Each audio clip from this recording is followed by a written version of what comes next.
saksikan tadi seorang ibu ketika tahun 2006 dia dibangkitkan Tuhan dalam usia 86 tahun. Dan dia menjadi baru, diperbaharui oleh Tuhan secara fisik meskipun tadinya sempat mengalami sakit penyakit. Dan kita bersyukur kepada Tuhan 9 tahun kemudian 2015 baru hari Jumat yang lalu beliau dipanggil pulang ke rumah Bapa di sorga. Saya percaya saudara, melalui kehidupan daripada ibu ini sudah banyak orang diberkati. Amen. Saya saksikan itu di banyak tempat ketika kami diizinkan keliling Indonesia untuk menyampaikan tentang bangkitlah Tuhan menolong kita. Ada begitu banyak keluarga-keluarga dipulihkan, keuangan mereka, rumah tangga yang sudah hancur 8 tahun, 9 tahun suami istri berpisah, bahkan Tuhan bisa satukan kembali. Saya sangat percaya kuasa kebangkitan Tuhan kita tetap sama dulu, sekarang, bahkan sampai selama-lamanya. Kuasa kebangkitan Tuhan itu bekerja dalam hidup kita. Yang mau berkata yes, terjadi dalam hidupku. Amin. Saudara kasih oleh Tuhan, bukan kebetulan sore hari ini kita boleh berada di tempat ini. Tuhan mau memberkati setiap kita. Karena itu mari kita akan membuka di dalam Markus pasal yang ke-6 ayat yang ke-30 sampai dengan ayat yang ke-44. Markus pasal yang ke-6 ayat yang ke-30 sampai dengan ayat yang ke-44.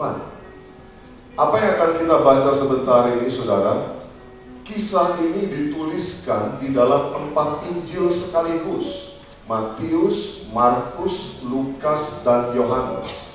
Artinya ini sebuah peristiwa yang besar, sehingga keempat penulis Injil mereka bersepakat saudara menuliskan hal ini. Dan ini saling mengkonfirmasi satu dengan yang lain. Kita akan belajar banyak hal. Yesus memberi makan 5.000 orang. Kemudian rasul-rasul itu kembali berkumpul dengan Yesus dan memberitahukan kepadanya semua yang mereka kerjakan dan ajarkan. Lalu ia berkata kepada mereka, marilah ke tempat yang sunyi supaya kita sendirian dan beristirahatlah seketika. Sebab memang begitu banyaknya orang yang datang dan yang pergi, sehingga makan pun mereka tidak sempat. Maka berangkatlah mereka untuk mengasingkan diri dengan perahu ke tempat yang sunyi. Tetapi pada waktu mereka bertolak, banyak orang melihat mereka dan mengetahui tujuan mereka. Dengan mengambil jalan darat, segeralah datang orang dari semua kota ke tempat itu sehingga mendahului mereka.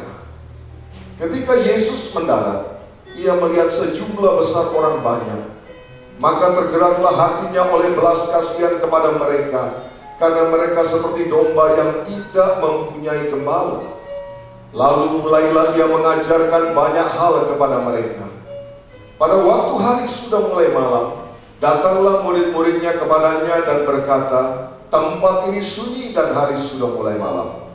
Suruhlah mereka pergi, supaya mereka dapat membeli makanan di desa-desa dan di kampung-kampung di sekitar ini. Tetapi jawabnya, kamu harus memberi mereka makan. Kata mereka kepadanya, jadi haruskah kami membeli roti seharga 200 dinar untuk memberi mereka makan? Tetapi ia berkata kepada mereka, berapa banyak roti yang ada padamu? Cobalah periksa. Sesudah memeriksanya, mereka berkata, 5 roti dan 2 ikan. Lalu ia menyuruh orang-orang itu supaya semua duduk berkelompok-kelompok di atas rumput hijau. Maka duduklah mereka berkelompok-kelompok, ada yang 100, ada yang 50 orang. Dan setelah ia mengambil 5 roti dan 2 ikan itu, ia menengadah ke langit dan mengucap berkat. Lalu memecah-mecahkan roti itu dan memberikannya kepada murid-muridnya, supaya dibagi-bagikan kepada orang-orang itu. Begitu juga kedua ikan itu dibagi-bagikannya kepada semua mereka. Dan mereka semuanya makan sampai kenyang. Kemudian orang mengumpulkan potongan-potongan roti 12 bakul penuh, selain daripada sisa-sisa ikan. Yang ikut makan roti itu ada 5.000 orang laki-laki. Demikian pembacaan firman Tuhan. Yang berbahagia adalah mereka yang menyimpan dalam hati, merenungkan siang dan malam serta melakukannya. Kekasih Tuhan, Yesus kemanapun dia pergi, ada begitu banyak orang yang berbondong-bondong mengikuti dia. Apa yang membuat kemanapun ia pergi, orang datang berbondong-bondong?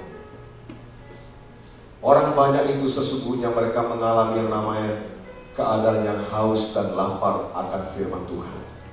Dan Kristus itu adalah firman sendiri. Dia adalah firman yang menjadi manusia. Dia adalah firman yang hidup. Sehingga orang banyak dikatakan dari berbagai-bagai kota, mereka datang mencari Yesus. Sampai murid-muridnya saja saking sibuknya tidak sempat makan. Tapi Tuhan Yesus memperhatikan juga murid-muridnya. Dia mengajak mereka beristirahat sejenak, bertolak ke tempat yang sunyi. Untuk apa? Makan. Artinya apa, saudara? Yesus juga memperhatikan kebutuhan ini loh, ya, kebutuhan jasmani juga itu diperhatikan. Jadi kalau saudara sibuk dalam segala hal, boleh saja, tapi jangan lupa ya bahwa tubuh kita juga butuh istirahat. Ya, jangan sampai kita tidak beristirahat, jangan sampai kita kurang makan, karena Tuhan sendiri memperhatikan hal itu. Tapi yang saya mau bahas di sini, orang banyak itu datang berbondong-bondong bukan karena kelaparan secara jasmani, bukan. Tapi mereka mengalami yang namanya kelaparan secara rohani. Mereka membutuhkan kebenaran yang sudah lama hilang dari kehidupan manusia. Karena saudara tahu bahwa dunia ini di bawah kuasa si jahat. Meskipun dunia ini tetap miliknya Tuhan, tapi untuk sementara waktu ini di bawah kuasa si jahat. Karena iblis dilemparkan oleh Tuhan dalam penghukumannya ke dunia ini. Dan saudara mengerti bahwa iblis adalah bapa segala pendusta. Tidak ada satupun kebenaran di sana. Manusia sudah sekian lama hidup dalam kebohongan, dalam dusta. Manusia hidup dalam kesia-siaan. Dan ketika datang juru selamat, datang firman yang hidup, roh mereka, spirit mereka itu mencari Tuhan. Kenapa kok roh manusia itu selalu mencari Tuhan? Meskipun seringkali dagingnya enggak. Kenapa rohnya mencari? Karena pada waktu penciptaan manusia, saudara ingat, yang dihembuskan ke dalam manusia adalah roh Allah. Amin. Rohnya dia sendiri. Allah menghembuskan nafas, maka manusia hidup. Roh yang ada pada saudara itu yang haus dan lapar akan Tuhan. Mungkin secara jasmani banyak orang belum mengalami, belum merasakan kebutuhan itu, tapi rohnya haus dan lapar. Dan pada zaman Yesus, mereka berbondong-bondong dari berbagai kota datang kepada Tuhan. Dan di sini saya akan menunjukkan kepada saudara, ada kenikmatan yang luar biasa memang dekat dengan Tuhan. Terlebih lagi murid-murid Yesus. Oh, sangat dekat dengan Tuhan itu enak. Siapa percaya, siapa setuju dengan saya bahwa dekat dengan Tuhan itu nyaman dan enak? Amin. Begitu kan? Kasih tahu sekarang kiri saudara, dekat dengan Tuhan itu nikmat. Amin. Ya, bahkan di dalam pujian, coba saudara masih ingat pujian ini? Apapun yang kau beri, semua terbaik bagiku. Karyamu yang ajaib, Yesus, nyatalah dalam senang hidupku. Di mana semua itu diberikan? Di dalam hadirat Allah. Saat ku berada dalam hadiratmu, ku rasa damai hatiku. Sadari kasih-Mu melimpah atasku, ya Bapa, ku bersyukur.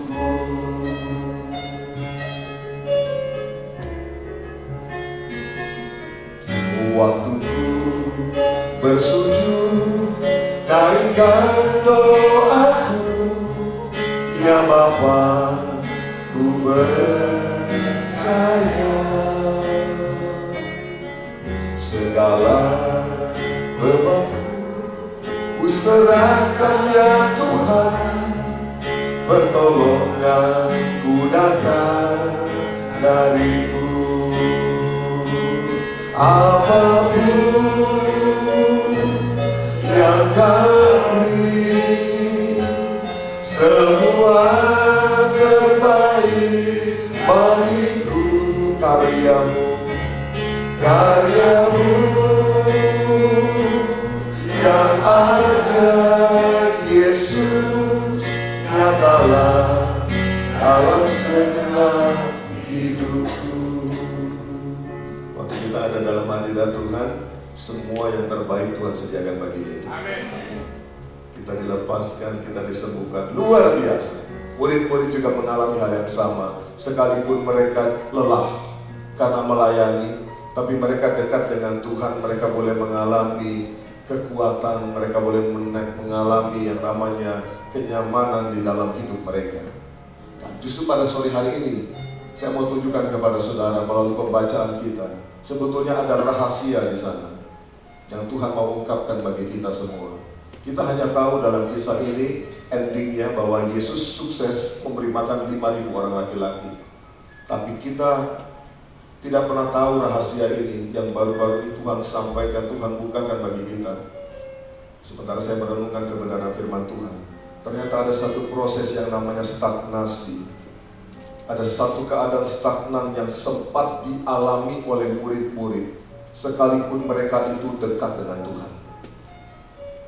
Dan ini terjadi dalam satu proses Yesus memberi makan 5.000 orang. Dalam sebuah proses terjadinya mujizat, tapi murid-murid sempat mengalami yang namanya stagnan. Apa itu stagnan? Satu keadaan di mana mereka tidak bisa terus, mereka berhenti. Dan saudara tahu posisi stagnan, posisi berhenti itu sangat berbahaya. Karena ketika kita berhenti, sebetulnya kita sedang mengalami kemunduran. Karena ketika kita berhenti, orang lain terus maju. Bisa tangkap sampai di sini.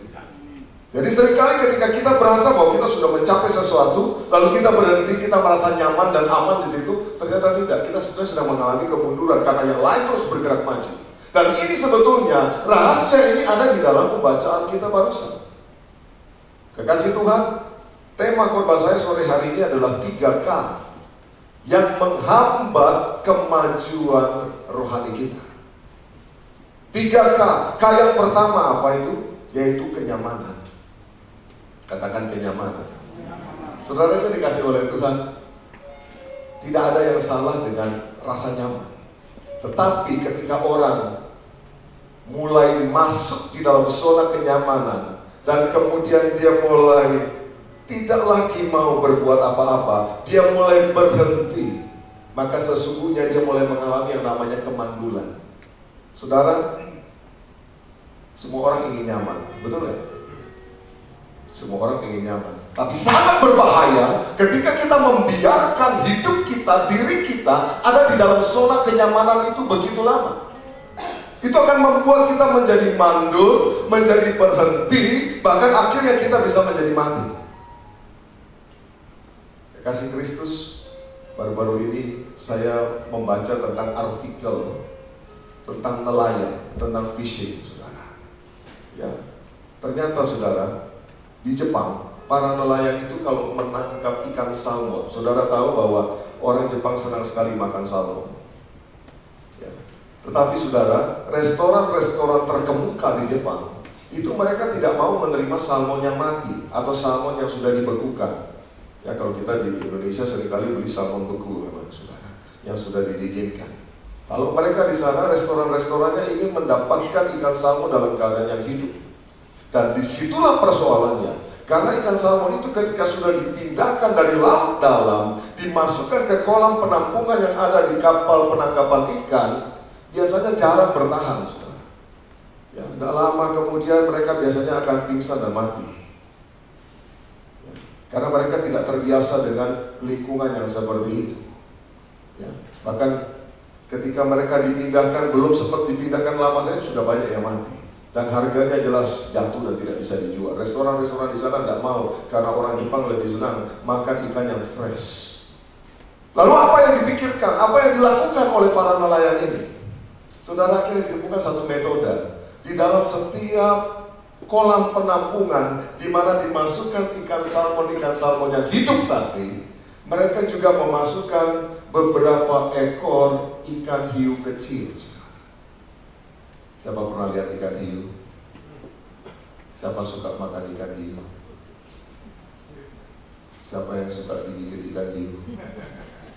Saudara, ada ikan hiu kecil yang dimasukkan di sana, dan ikan hiu kecil tadi mengejar ikan salmon. Dan akibatnya apa? Ikan salmon tadi berenang terus, berputar-putar di kolam itu. Dan tahukah saudara rahasia daripada dia bergerak? Sampai di restoran dia belum mati, saudara. Kenapa dia bisa tetap hidup? Karena dia bergerak. Ketika dia bergerak, semangatnya untuk survive, semangatnya untuk hidup, itulah yang membuat dia tetap hidup. Dia terus bergerak, berputar-putar karena dia takut digigit ikan hiu, meskipun hiu kecil. Ya, mungkin hanya untuk geli. Kalau untuk kita digigit ikan hiu kecil mungkin cuma geli-geli, saudara. Tapi kalau untuk salmon sangat berbahaya karena mereka akan sesama ikan. Ya. Kalau saudara, hari-hari ini mungkin Tuhan izinkan ada beberapa hiu kecil mengejar kita. Ya. Tenang saja, kalau kau bergerak tetap hidup, saudara. Amin. Dan bahkan justru dengan hiu-hiu kecil tadi yang harusnya tadinya mati, tidak jadi mati, saudara. Terkadang Tuhan izinkan hiu kecil dalam hidup kita. Mungkin itu pergumulan, mungkin persoalan, mungkin ada sesuatu yang sedang mengejar saudara, dan saudara terus bergerak. Akibatnya apa? Semangat survive saudara, semangat berhidup saudara membuat saudara tetap hidup. Amin. Tapi ketika orang tidak ada yang mengejarnya lagi, ikan salmon itu ketika dia ada dalam zona yang namanya kenyamanan, dia ada di kolam itu dengan nyaman, tidak lama kemudian dia mati, saudara. Bukan karena kurang oksigen, bukan karena kurang makanan, karena sudah nggak ada gairah apa-apa lagi. Dan itulah yang sangat berbahaya. Ketika orang berada di sekeliling Yesus, dekat dengan Yesus, dia mengalami kenyamanan yang luar biasa. Dia hidup dalam zona yang nyaman. Dan orang yang berada di dalam zona yang nyaman cenderung tidak memiliki semangat apapun lagi. Lalu kemudian ciri yang berikutnya adalah orang-orang yang ada di dalam zona nyaman ini tidak lagi peduli, tidak lagi peka dengan sekeliling. Yang penting dia hanya merasakan pokoknya diriku sendiri nyaman. Dan Tuhan tak mau itu. Tuhan tahu kalau murid-murid berada dalam keadaan yang seperti itu, yang namanya kenyamanan, tidak lama lagi iman mereka semua akan mati. Tidak lama lagi iman mereka semua akan berguguran. Itulah sebabnya ketika mereka berkata kepada Yesus, coba kita lihat ayat 35. Ini saya mau tunjukkan, ini contoh ya, contoh bahwa murid-murid itu berada dalam kenyamanan. Mereka sudah istirahat. Mereka sudah makan bersama Yesus. Mereka happy luar biasa bersama dengan Tuhan Yesus. Bayangkan saudara, apa saja yang mereka butuhkan semua disediakan Tuhan. Mereka butuh mujizat, gak usah jauh-jauh sebelahnya Tuhan kok. Tapi coba lihat ayat 35. Pada waktu hari sudah mulai malam, datanglah murid-muridnya kepadanya dan berkata, tempat ini sunyi dan hari sudah mulai malam. 36. Suruhlah mereka pergi, supaya mereka dapat membeli makanan di desa-desa dan di kampung-kampung di sekitar sini. Saudara, orang yang sudah ada dalam zona kenyamanan, saya katakan tadi, dia bahkan sudah tidak peka, dia tidak lagi peduli dengan apa yang ada di sekeliling, pokoknya dirinya sendiri nyaman. Orang banyak itu, mereka semuanya membutuhkan makan, dan mereka tidak pernah mau memikirkan sedikit pun. Mereka cukup berkata, Tuhan suruh mereka pulang. Biar mereka beli masing-masing lah. Toh kita nggak ada panitia di sini. Betul saudara? Dan saudara tahu kalau setiap kali kepanitiaan, panitia yang paling repot itu memang sesi konsumsi, saudara. Betul? Kalau kita bikin acara Natal misalnya, sesi konsumsi itu paling ribet, saudara. Kenapa paling susah? Pertama, kita tidak pernah tahu berapa orang yang akan datang. Betul? Pasang kursi 500, ternyata yang datang 600. Waduh, nyiapinnya cuma 500, masih murah. Kurang, waduh, diomeli orang banyak. Pasti, ya, saudara, saya jamin orang nggak kebagian cuma snack, ya, itu bisa dendam setahun sampai Natal tahun depan. Ya cuma orang memang di gereja dikasih, mentang-mentang gue duduknya di belakang, mentang-mentang gue nggak pakai baju baru, mentang-mentang mulai saudara. Ya, hanya urusan nggak dapat snack isinya roti 2 plus 1 aqua, 1 tahun hilang damai sejahtera. 1 tahun dia bilang gini, udahlah kau nggak usah Tuhan-Tuhanan lah, nggak usah lah. Ternyata Tuhan urusan roti aja nggak beres.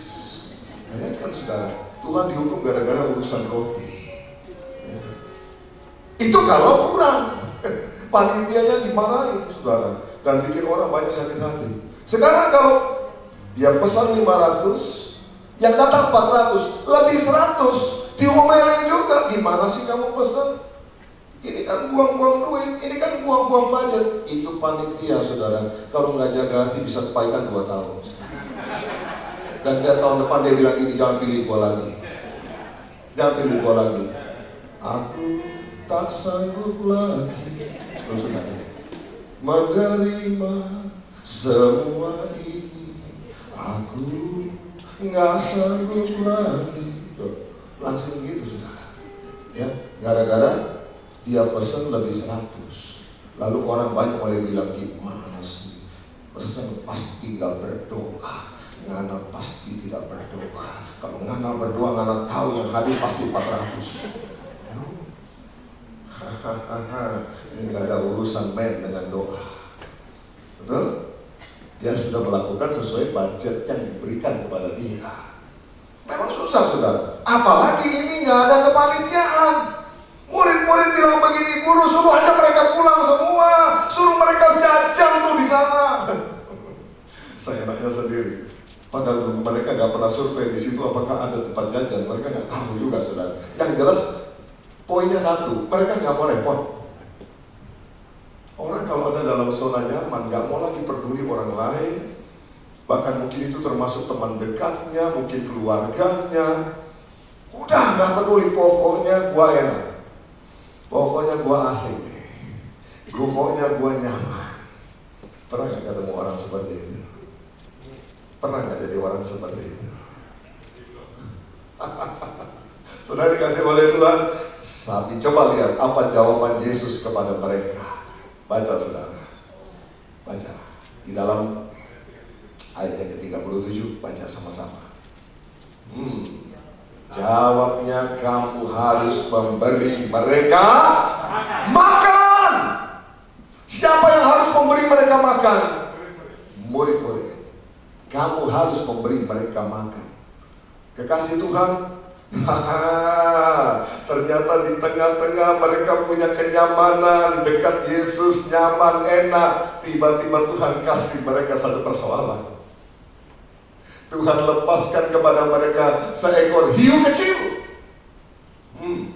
Itu kalau dilihat bahasa sehari-hari sekarang, orang baru selesai persoalan kemarin, baru ditolong Tuhan, baru urusan selesai, tiba-tiba datang persoalan baru. Lalu orang-orang Kristen mulai berkata, aduh pergumulan lagi, aduh masalah lagi, aduh kerjaan lagi, aduh capek deh.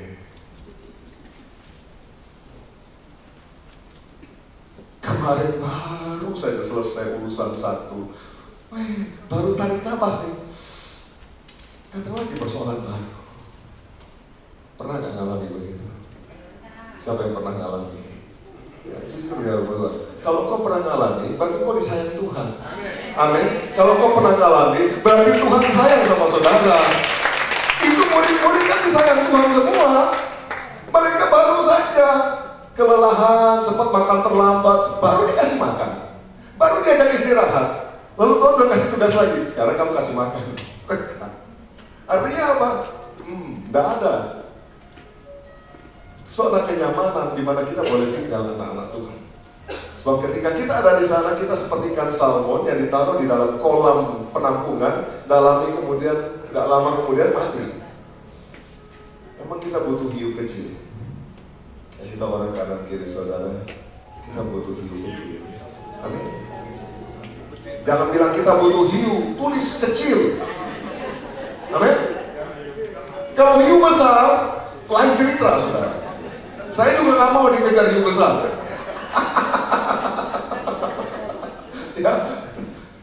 Ya beruntung Yunus itu yang menelan ikan besar, bukan hiu besar. Ya.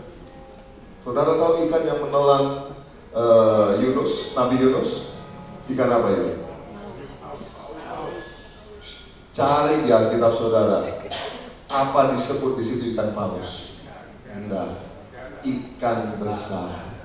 Jadi namanya ikan besar atau big fish, ikan besar. Jangan jawab ikan paus, karena di situ nggak disebut ikan paus. Siapa tahu itu ikan kembung besar, betul nggak? Atau itu ikan teri besar, bisa kan? Oh bisa saja saudara. Yang penting kan besar. Ya, baik saudara. Yang pertama, yang pertama adalah kenyamanan. Kalau kita ada di dalam zona kenyamanan, jadi anak Tuhan, no problem. Kayak di belakangnya Metro Mini itu suka ada tulisan, ya, gambar bayi yang botak, gemuk, terus tulisannya no problem. Wah, saudara, kalau kita orang percaya, orang Kristen, kita ada dalam zona seperti itu, day by day, setiap hari percaya, iman kita gugur dan mati. Apalagi yang dipergumulkan? Tidak ada. Ya. Dan orang yang seperti itu sudah nggak punya harapan apapun, nggak punya semangat apapun, semua penyakit tiba-tiba datang, tiba-tiba game over, saudara. Ya. Makanya kan kalau orang sudah pensiun, sekarang ini ada banyak kegiatan orang-orang yang pensiun, ya kan? Ya, karena apa? Ternyata diteliti kalau orang pensiun dan dia diam-diam saja di rumah nggak ngapa-ngapain, itu cenderung saudara, kalau enggak, ya, sakit penyakitnya pasti banyak, jelas. Yang kedua saudara, ini, ya, pikirannya mulai terganggu. Dan apa kemudian? Lewat. Makanya butuh aktivitas. Manusia itu memang diciptakan untuk beraktivitas. Manusia tidak diciptakan hanya untuk makan dan tidur. Nah, jangan saudara berpikir begini, enak ya, kalau nanti sudah kita berhasil sukses, kita cuma makan dan tidur. Saya mau beritahu, makan dan tidur toh itu nggak enak. Coba tanya sama orang yang pernah mengalami hanya makan dan tidur, enak nggak? Tuh, enak saudara, nggak ada kegiatan apa-apa. Kita ini makhluk sosial, kita ini perlu ketemu dengan sesama. Kita perlu melakukan sesuatu yang berarti, baru kita merasa kebahagiaan, kepuasan ada di sini. Tapi coba kalau orang itu nggak ngapa-ngapain, ya. Kekasih Tuhan, Tuhan mau kita keluar dari kenyamanan. Tapi tenang saja, meskipun kita dipaksa keluar dari kenyamanan, toh Tuhan tidak pernah meninggalkan kita. Amin. Sekalipun kau melewati lembah kekelaman, Tuhan menyertai saudara. Amin. Di lembah kekelaman, jelas kita tidak akan menemukan yang namanya kenyamanan di lembah kekelaman. Tapi yang pasti kita merasakan damai sejahtera karena Tuhan menyertai kita. Raja damai menyertai saudara dan saya. Raja damai tetap memberkati saudara. Yang kedua, yang kedua, yaitu kepastian. Saudara dikasih oleh Tuhan, murid-murid, termasuk sebagian besar orang Kristen itu senang yang pasti-pasti saja. Makanya coba saudara kembali baca ayat 37, dikatakan begini. Kata mereka kepadanya, jadi haruskah kami membeli roti seharga 200 dinar untuk memberi mereka makan? Mereka ini diperintah Tuhan untuk kasih orang banyak itu makan.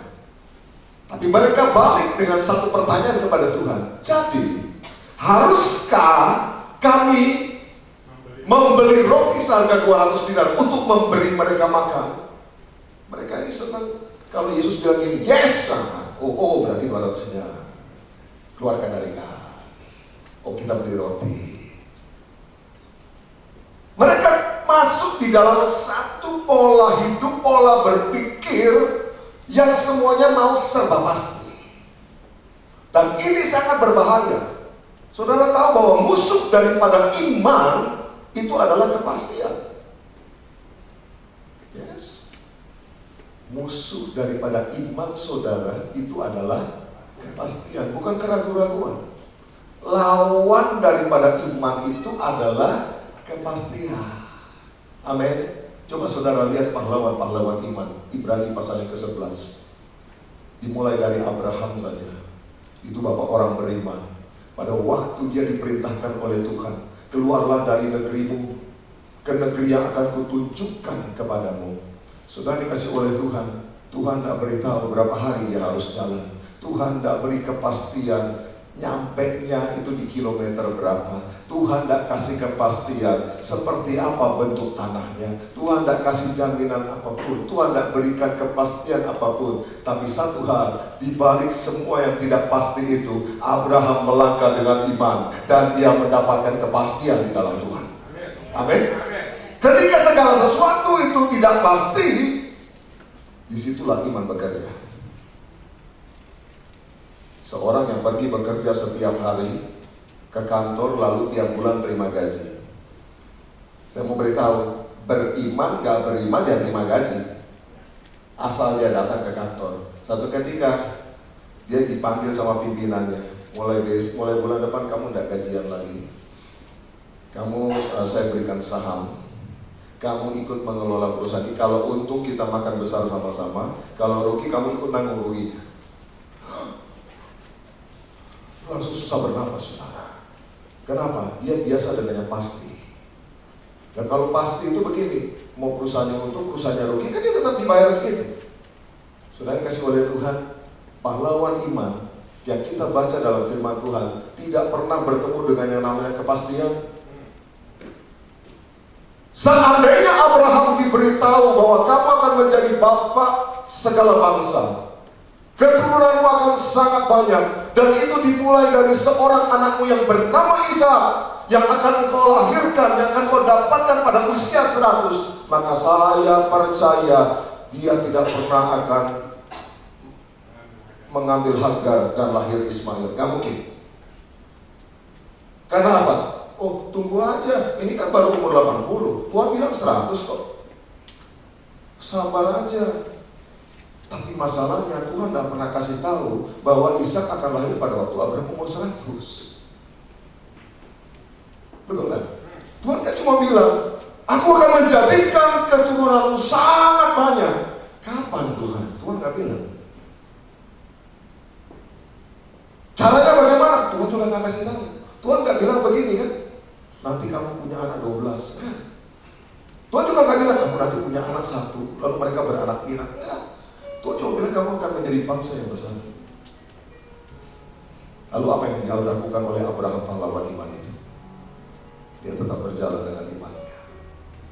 Dia berjalan dengan imannya. Amin. Daud ketika dia menghadapi Goliat, saudara tahu Goliat itu adalah mesin perangnya orang Filistin. Dengan ketopong yang begitu lengkap, senjata yang begitu lengkap. Kalau saya mengatakan dengan persenjataan saat ini, mungkin dia adalah tank, salah satu tank begitu saudara. Ya, mesin perang dari orang Filistin. Lalu Daud, seorang gembala yang dekat dengan Tuhan, ketika dia pergi ke medan peperangan, di mana kepastiannya bahwa dia pasti menang? Apakah saudara baca di Alkitab, Tuhan bilang begini, kamu maju aja kamu pasti menang. Kamu lempar batu sembarangan aja dia pasti mati. Apa Tuhan bilang begitu? Enggak, saudara.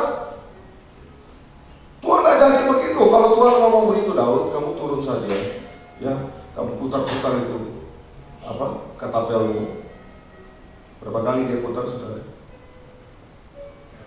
Berapa kali Daud itu memutar katapel? Siapa yang pernah dengar kisah ini? Berapa kali Daud memutar katapelnya sebelum batu itu dilontarkan? Belum pernah dengar kisah Daud?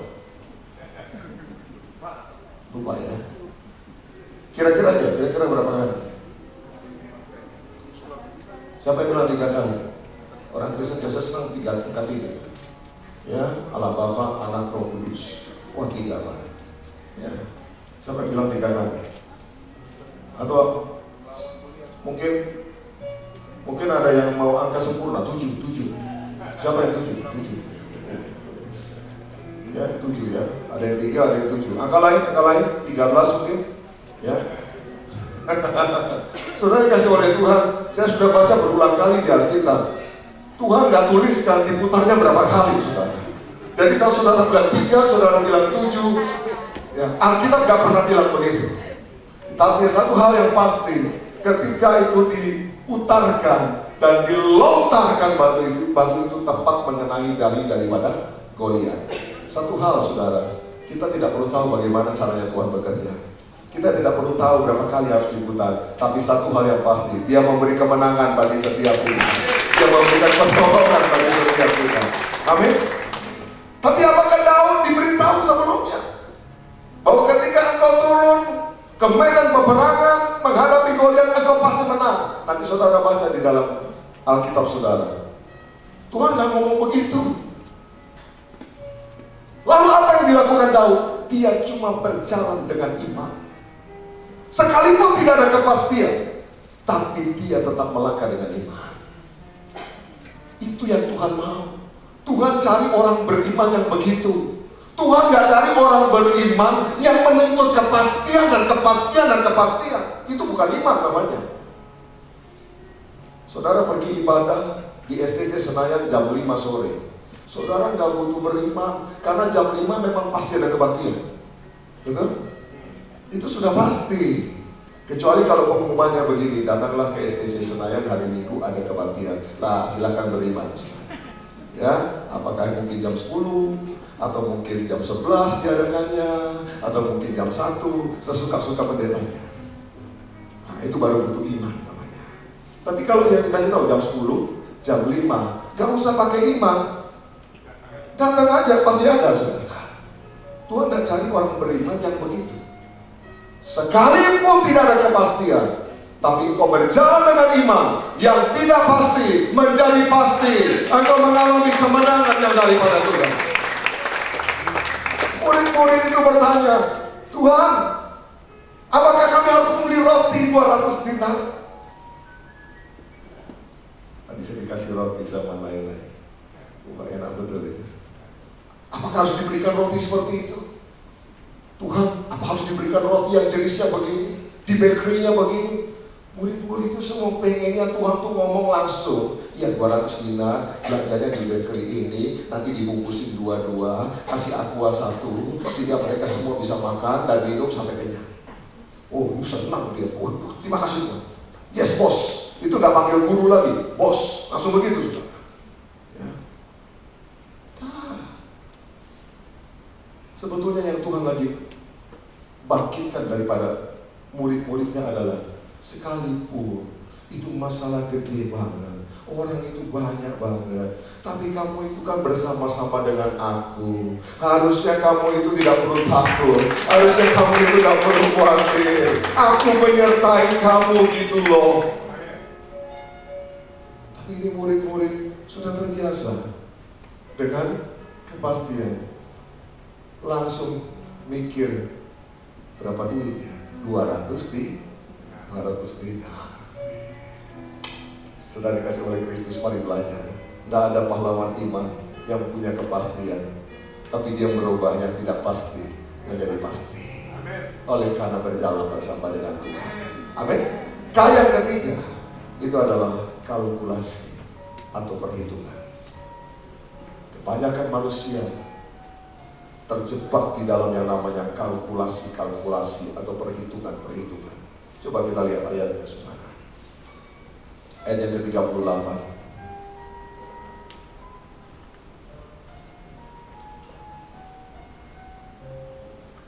Tetapi ia berkata kepada mereka, ya ini lanjutan tadi ya, setelah mereka bertanya Yesus, apakah perlu kami membeli roti 200 dinar? Yesus nggak tanggapi. Yesus ganti dengan pertanyaan, berapa banyak roti yang ada padamu? Cobalah periksa. Dan sesudah memeriksanya mereka berkata, 5 roti dan 2 ikan. Kalau saudara lihat kalimat pertanyaan Yesus dengan jawabannya, sebetulnya itu sudah menunjukkan murid-murid ini penuh dengan kalkulasi, penuh dengan perhitungan. Yesus itu cuma tanya, ada berapa banyak roti yang kamu miliki? Murid-murid jawab apa? 5 roti dan 2 ekor ikan. Kalau saya bertanya kepada saudara, ada berapa banyak rumah saudara? Kalau saudara jawab, saya punya 2 rumah dengan 3 mobil. Kira-kira wajar nggak jawaban begitu? Berapa banyak anakmu? Oh, saya punya 2 anak dan 3 keponakan. Saya nggak nanya keponakannya. Saya cuma tanya anaknya. Artinya apa? Mereka mencoba untuk memperbagus perhitungan mereka. Lumayan lah, kalau ngomong sama Tuhan cuma 5 roti kan nggak pantas banget ya. Oh, cuma 5 roti sih Tuhan. Ya wis tak tambahin stoknya. 2 ikan. Ya Tuhan, lumayan lah ya. Ini hasil survei nih, hasil ngecek nih. Tuhan, lumayan Tuhan. Ceritanya murid-murid itu mau membesarkan hati Tuhan Yesus bahwa tidak cuma 5 roti loh, ada 2 ekor ikan juga. Come on. Tuhan tidak bertanya soal itu. Yang Tuhan tanya berapa banyak yang ada padamu. Yang ditanya adalah roti. Harusnya cukup jawab 5 roti Tuhan. Selesai kan? Tapi manusia terbiasa dengan kalkulasi dan perhitungan. Kita mau mempercantik laporan kita. Kita mempercantik laporan di kantor sih oke-oke aja lah. Karena mungkin bos senang untuk baca itu. Tapi sama Tuhan gak perlu mempercantik laporan kita. Betul? Ketika Tuhan bertanya ada berapa banyak yang kamu punya, tidak usah mempercantik laporan. Kalau plus katakan plus, kalau minus katakan minus. Nah, tapi kan gimana? Kan tidak enak. Tuhan tanya. Justru kalau Tuhan tanya, kita harus apa adanya. Sudah kasih oleh Tuhan, jalan berpikir mereka masih jalan berpikir dunia ini kalkulasi perhitungan, jalan berpikir mereka masih diisi dengan plus minus kali bagi. Mereka lupa dengan siapa mereka berhadapan. Mereka sudah melihat bagaimana Tuhan Yesus membuat mujizat, bagaimana Tuhan hadir di dalam setiap kesukaran mereka. Nah, disinilah Yesus mengajar murid-muridnya 3K, kenyamanan. Yang kedua, kepastian. Yang ketiga, kalkulasi. Itu gak ada semua. Itu tidak boleh berlaku dalam kehidupan orang percaya. Ayat 41, ini yang langsung Yesus lakukan, yang harusnya kita teladani. Perhatikan ayat 41. Dan setelah ia mengambil 5 roti dan 2 ikan itu, ia menengadah ke langit dan mengucap berkat, lalu memecah-mecahkan roti itu dan memberikannya kepada murid-muridnya supaya dibagi-bagikan kepada orang-orang itu. Begitu juga kedua ikan itu dibagi-bagikannya kepada semua mereka. Dan hasilnya apa saudara? Dikatakan ayat yang ke-44, yang ikut makan roti itu ada 5.000 orang laki-laki. Yang sisa ada berapa? 12 bakul. Ketika Yesus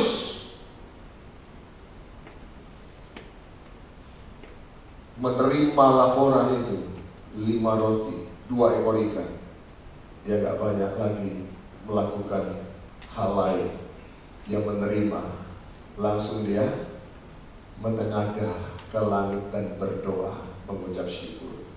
Dia menerima dan dia merespon. Saudara, Tuhan tidak berlama-lama. Dia nggak berlama-lama dengan kesukaran saudara. Dia nggak berlama-lama dengan masalah saudara. Ketika kau sudah datang dan memberitahukan kepada dia, dia segera bertindak. Amin. Saudara tahu bahwa hal yang paling tidak mengenakan itu adalah menunggu. Betul? Siapa di sini yang suka kirim-kirim BBM atau WhatsApp? Siapa yang pernah? Saudara tahu apa yang paling tidak mengenakan ketika saudara kirim BBM? Ya, kirim BBM loh, bukan kirim BB. Sebab kalau kirim BB itu dikirim di paketnya, dikasih BB-nya, dikirim BBM-nya, BlackBerry message-nya. Ketika saudara kirim pesan, apa yang paling tidak mengenakan? Menunggu jawaban, bukan? Ya Pak ya. Kalau saudara kirim SMS, saudara menunggu jawaban nggak? Menunggu jawaban. Kalau saudara kirim WhatsApp, saya ingat sekarang kan saya ke jemaat saudara, saya kirim WhatsApp. Sekarang saya kirim BBM. Ya, tergantung mereka menghubungi saya pertama kali pakai apa. Kalau mereka menghubungi saya lewat BlackBerry, saya pakai BB. Kalau mereka kirim saya pesannya melalui WhatsApp, saya jawabnya pakai WhatsApp pasti saudara. Dan saudara tahu, hal yang paling tidak mengenakan begini, sudah diterima, deliver, tulisannya D, artinya sudah diterima, tapi nggak dibaca-baca. Ya, cuma D aja terus. D aja terus. Lalu saudara mulai kirim P, D juga. Sudah 5 menit masih D. Padahal ini jawaban penting, ditunggu nih. Waduh. Ya, itu saya percaya.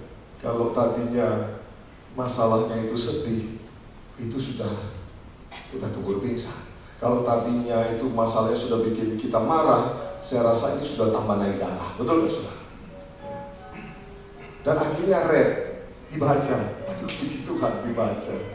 Persoalan berikutnya, dia balas kan?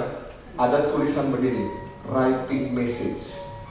Artinya apa? Oh, di sana sedang mengetik message. Saudara tunggu, masih writing message terus. Masih writing message terus. Udah 5 menit masih writing message terus. Udah 10 menit masih writing message. Artinya apa? Di sana mungkin masih bingung, atau mungkin lagi mau ngetik, lupa ditinggal, masih goreng tempe, saudara.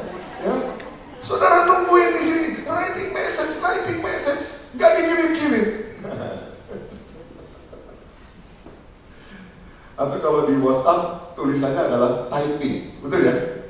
Typing, saudara. Ya, lagi typing, dia lagi ketik. Saya pernah perhatikan, ini saya lagi nunggu jawaban, betul saudara. Saya lagi nunggu jawaban, betul.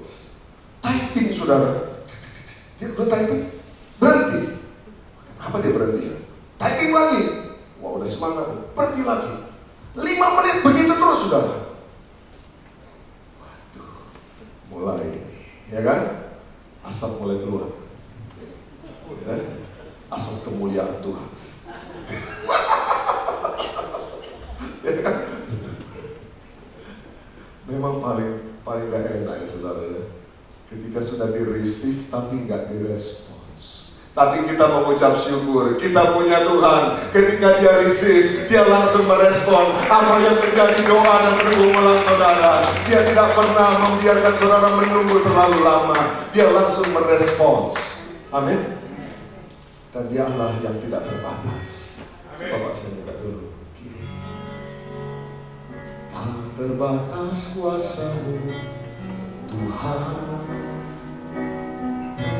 semua dapat Kau lakukan. Apa yang kelihatan mustahil bagiku, itu sangat mungkin bagimu.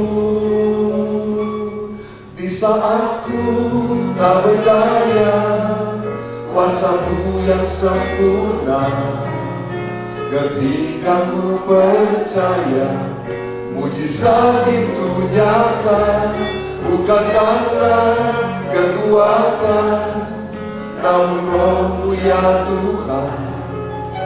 Ketika ku berdoa, mujizat itu nyata.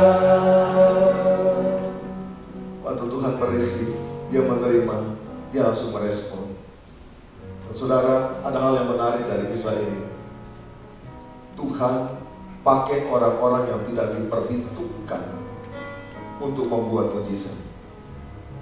Kalau kita lihat di dalam kisah ini, 5 roti dan 2 ekor ikan itu berasal dari hanya seorang anak kecil. Anak laki-laki dikatakan. Tidak diperhitungkan, tidak diharapkan sama sekali. Bahkan namanya pun tidak dikenal. Sampai hari ini orang hanya bisa mereka-reka namanya kira-kira siapa. Ada yang berkata mungkin namanya roti boy, karena dia anak laki-laki yang bawa roti, ya roti boy. Tapi nama sesungguhnya tidak ada seorang pun yang tahu. Dia tidak pernah diperhitungkan oleh orang banyak saat itu, termasuk murid-murid. Tapi Tuhan panggil dia, karena dia juga termasuk orang yang menerima message dan dia langsung merespon. Ketika dia tahu ada kebutuhan di sana, dia segera merespon, dia mengeluarkan apa yang menjadi perbekalan dia. 5 roti 2 ekor ikan dia bawa kepada Tuhan. Dan Tuhan buat mujizat. Anak kecil itu pulang membawa 12 mangkuk. Saudara dikasih oleh Tuhan, mengapa bisa tersisa 12 mangkuk? Yang anak kecil itu bawa 5 roti, tapi dia bawa kepada siapa? Dia bawa kepada roti hidup. Roti hidup itu adalah Yesus. Ketika seseorang membawa roti kepada roti hidup, maka dia pulang pasti tidak kekurangan roti. Pasti dia pulang dengan kelimpahan membawa roti. Ketika seseorang membawa berkat kepada sumber berkat, yaitu Tuhan. Ketika saudara membawa berkat kepada Tuhan, dia adalah sumber berkat. Engkau tidak pernah kehilangan atau kekurangan berkat. Engkau pasti pulang dengan berkat yang berkelimpahan. Waktu seseorang datang membawa waktunya kepada Alfa dan Omega, yaitu Yesus yang awal dan yang akhir, saudara tahu, dia tidak pernah kehilangan waktu. Dia justru mendapatkan perpanjangan umur. Dia mendapatkan umur panjang daripada Tuhan. Bisa tangkap sampai di sini? Ketika kita datang membawa sesuatu, mungkin kecil, tapi kita bawa sungguh-sungguh di hadapan Tuhan. Dialah sumber segala sesuatu. Kita pasti menerimanya kembali dengan berlipat kali ganda. Seorang anak kecil yang tidak diperhitungkan sama sekali, bahkan tidak pernah dicatat namanya. Saya percaya sore hari ini,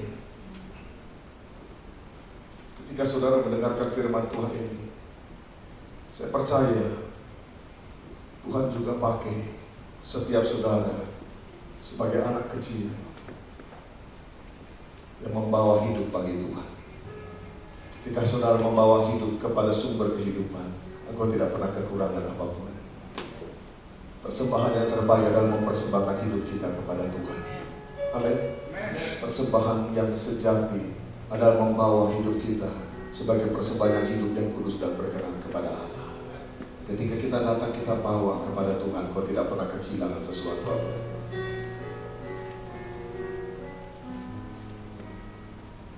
Urabata kasyara Shikala malam, dialah seperti anak kecil itu. Kau datang kepada Tuhan sore hari ini untuk bawa yang terbaik kepada Dia. Kalau kau mau merespon pesan Tuhan ini,